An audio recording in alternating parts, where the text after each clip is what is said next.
Welcome everyone to Just a Man and His Deuce and a Half. My name is Bill and it's cold out here. Well, I'm redoing a video that I put out. It was So You Want to Buy a Deuce and a Half.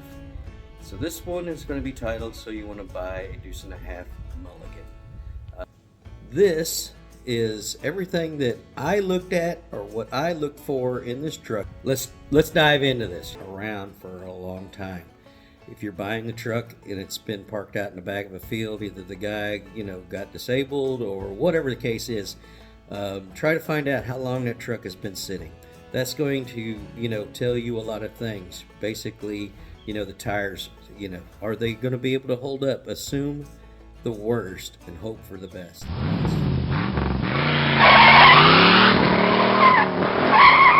Okay, when looking at your the wheels, the hubs, and everything, what we're looking for one, the tires, what kind of shape are they in, if this thing's been sitting a long time or whatever. You're going to see cracks in the tires, or you'll see wore out tires. Here is an example of some dry rot.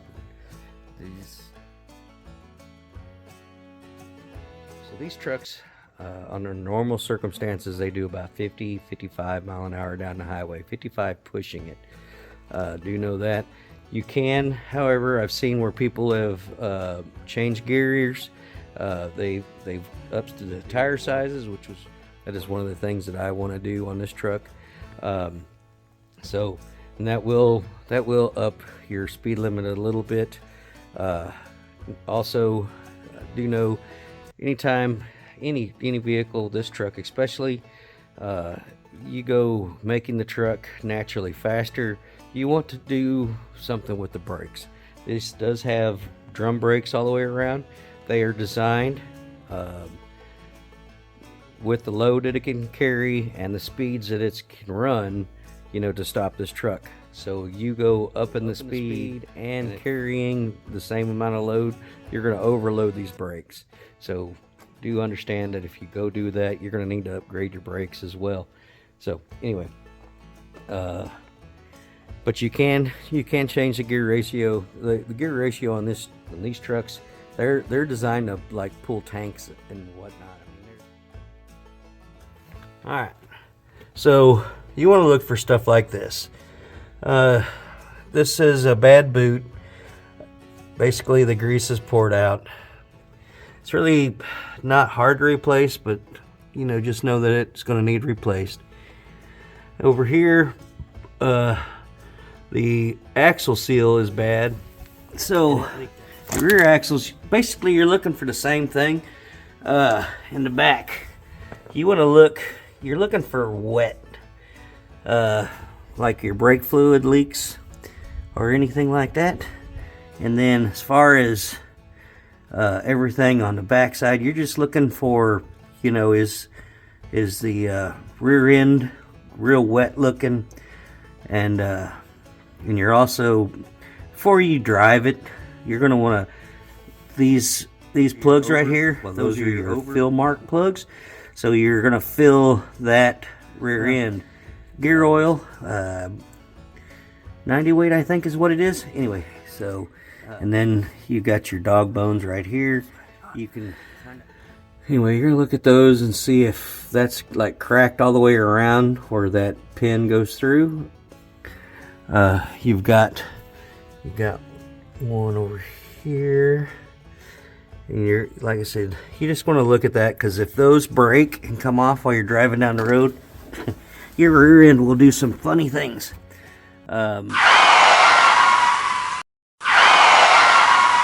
Okay, next thing you want to check is the brake fluid.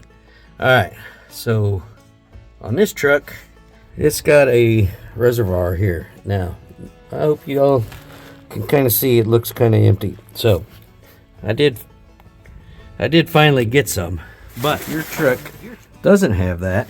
Then you've got a, figures, you got a door right here in the floor, driver's side. You're gonna open that up, and let me open it up. Alright, so there is the master cylinder. You see right there where that hose is coming in, that's the plug that you would take off and check the reservoir. So anyway, so that's that. Does the buzzer work? Right. You see mine, it sort of works, sort of doesn't work. Okay, the buzzer being the air buzzer, and that is your indicator that there's no air. Okay, I had my wife ask me, you know, why does it need a buzzer? I went, well, I'm sorry, the air assists your brakes. Okay, so this is air over hydraulic. It needs the compressed air to help you to push the master cylinder so we can engage the braking system on this truck. Like I said, I keep saying it's 13,000 pounds. Okay. Next thing to check is the batteries. The battery door is on the passenger side of the truck. Let's turn around here, and we're going to open this. Alright, here's the batteries. Alright, here's batteries. Oh, Yankees out here. Anyway, here's the batteries. What you want to see, you'll see there's 3 batteries in this one. Basically, I've always had a spare battery. That was the better one of the 2 that was in this truck. And I have since replaced them with these batteries. Now, the batteries that I use, they are the XHD 31 commercial heavy duty. I think I paid right around $200 a piece for them. Alright, but you want to make sure you got some good terminal ends, and you want to make sure your cable condition are in really good shape. Okay, because you have your slave port right here. There's 2 different kinds. This one's a single pin in the center, and then there's some that have it's like a 2-pin. I have not seen how those work, but anyway, there's the batteries. Best case, if you know the truck's been sitting a good while, you just as well bring out 2 batteries.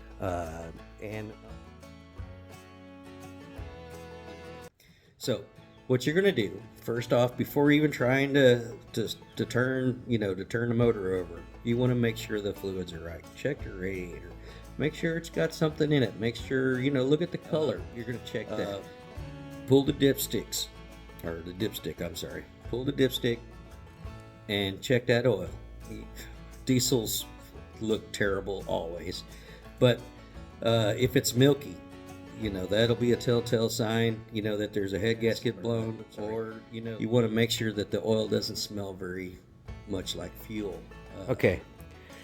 When looking at the engine, all right, regardless of what the maker of the engine was, if it's a white or if it's a Continental or whatever, they're all going to look the same because they were all built to the same spec. You notice this one's got the spin-on oil filters. That was added before I bought the truck. It's a nice little addition. I do, however, have the power steering on this one, and that was from Waterloo Specialties. So, that won't be normal on your vehicle. But so right here is the injection pump. Now, here you're going to want to look and make sure that that it's not like super wet, like it's leaking diesel fuel everywhere.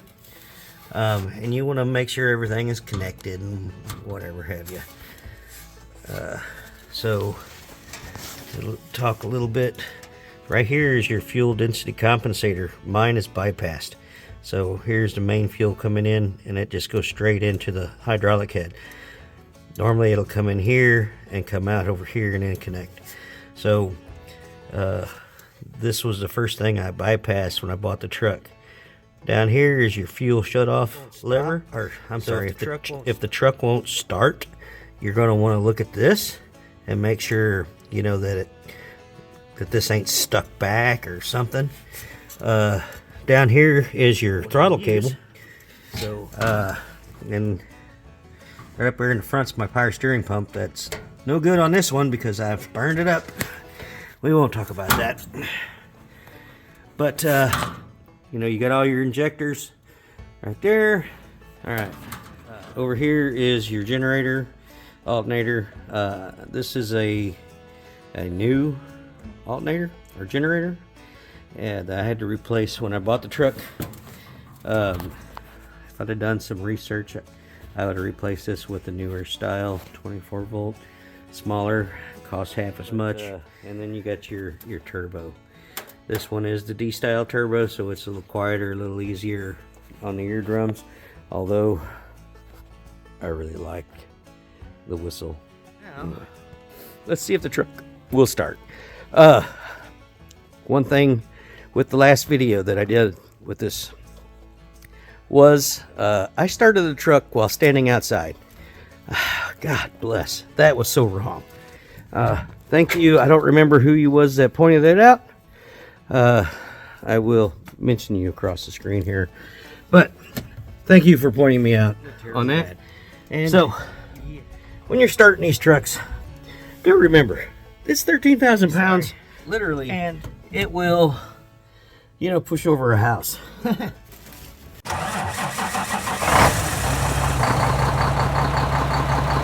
back up. All right, so when starting on these trucks, they all have this master on switch. Okay, so we are going to turn that on. And right now there should be a buzzer going off, and I don't know what's going on with my buzzer, but it works sometimes and sometimes it don't. All right, so I've got the master switch on, and then whoop, down here is the start button. It's clearly marked, mine is clearly marked start, but it's a button.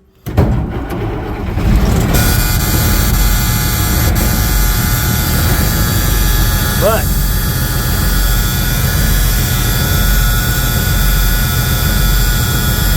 that's annoying. Alright, sorry about that buzz. But anyway, so after starting the truck, you want to see if the gauges are working. Alright? The fuel gauge does work. But anyway, the RPMs does work. My temperature does work. These trucks take forever for it to heat up. Oil pressure, that's the important one. You want to make sure you've got oil pressure. Next one over is your air, which that's why mine shut off, because I've got enough air buildup. And the most important is the battery. That alternator generator, you want it to stay in the green. If it is not in the green, then chances are you got a bad alternator. Okay, next on the list, we need to make sure the lights are working. So, the military did not want the driver to accidentally give up their location, you know, if they're in a combat situation. So, they come up with these foolproof, child-proof, whatever you want to call them, ways to not be able to turn the daggum headlights on. All you got is your blackout. You can turn the blackout stuff on, all right? But to turn the switch over here in that direction, which will turn on your parking lights and your brake lights and your headlights. All right. So you're gonna have to pull up on this little button or switch, and then pull it down. First one down, that gives you your parking lights, your tail lights, and your brake lights. All right. One more down gives you your headlights. So, but you're gonna turn all those on and walk around the truck and make sure that all your lights are working. All right. To turn the flashers on this truck, this little knob here, you are gonna pull that back. It doesn't come back very far, but you'll feel it when it comes up here. You can't bring it back anymore. Well, then you're gonna pull that up there. Okay. Now, if I was to turn this switch on.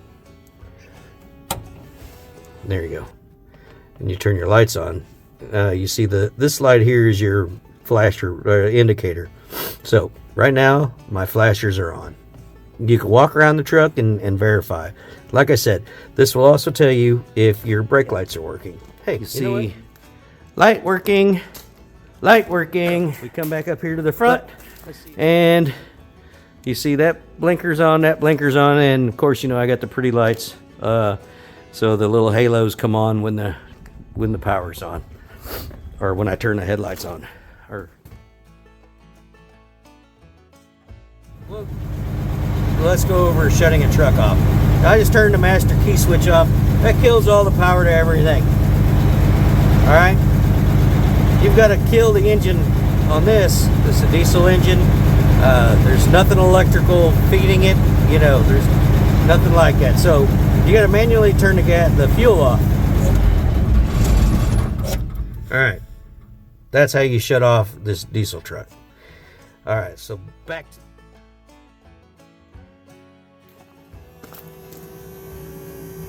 You hear that? That is your pickup pump. It is always on. When you got the power running, that thing is running.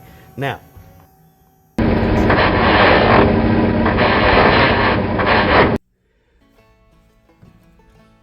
okay, down here on the floor, you have this little doohickey right here, this little shifter knob. This is your transfer case high-low range. When it is pulled straight back and touch kind of up here at the top, that is higher in high range. To go in low range, you're just going to push it like right here in the center. That is neutral. So all the way down to the floor. Okay, down here on the floor is low range. All right, this truck will move slower than dirt down here, but you have 5 gears in low range. So I'm going to pull this back up. Like I said, one more notch up. That's neutral. All the way up is high range. Okay, so here's how the shifter goes. All right, all the way over to the left, straight up, that's reverse. Straight back is first gear. To the middle, straight up, is second gear. Straight back from the middle is third gear. Go back to the middle, over and down is fourth gear, and then straight up from fourth gear, which is all the way to the right and up, that is fifth gear.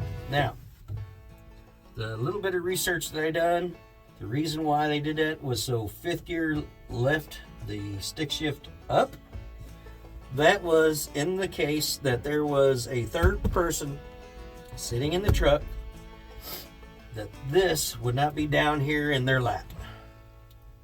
Now, if that's true or not, I don't know. So, that is the shifting pattern. Okay, when doing that, when you're shifting the gears, like this one feels nice and easy going in, all right? You get one that gets a little hard, you're with it running and it's just making grinding noise, and you got it in, you know, chances are there's a synchronizer that's bad or something. So anyway, right. So that is the video I wanted to put out to begin with. I hope when I'm going through and editing all this that I can actually make a decent video from this. And I do hope that I covered a little bit of everything a little bit better. Buy this. If you want to buy a Deuce and a half or a 5-ton or any kind of military vehicle, do be careful with who you're buying it from. Anyway, I'm gonna stop rambling and appreciate y'all. Like, subscribe, and give me a thumbs up, man. I would love to see my videos start to blow up, and share my video with your friends. You know, anyone else who likes to listen to 53-year-old guy ramble on about his damn truck. Anyway, see y'all in the next video.